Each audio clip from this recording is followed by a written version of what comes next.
ভবনটি হচ্ছে 1 2 3 4 5 6 7 8 9 তলা একটি ভবন।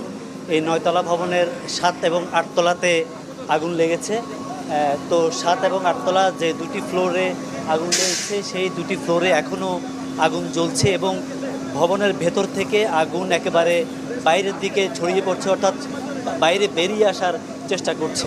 আমরা দেখছি যে ভবনের যে দুপাশে ফায়ার সার্ভিসের যাবার সুযোগ রয়েছে, সেই দুপাশ থেকে ফায়ার সার্ভিস কর্মীরা একেবারে হেভি লিফট দিয়ে, উঁচু গাড়ি সেগুলো দিয়ে লিফট দিয়ে তারা স্পট একেবারে ভেতরে পানি প্রবেশ করানোর চেষ্টা করছে।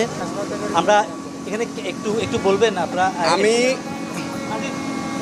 আমি আসলে শুরু থেকে আসি। আমি এই ফ্যাক্টরির ফায়ার এবং ইলেকট্রিক্যাল ইঞ্জিনিয়ার, পাশের ফ্যাক্টরির। আমার নাম ইঞ্জিনিয়ার শাহনওয়াজ চৌধুরী। আমরা ফায়ার দেখার সাথে সাথে প্রথমে আমরা কালো ধোঁয়া দেখতে পাই, মানুষ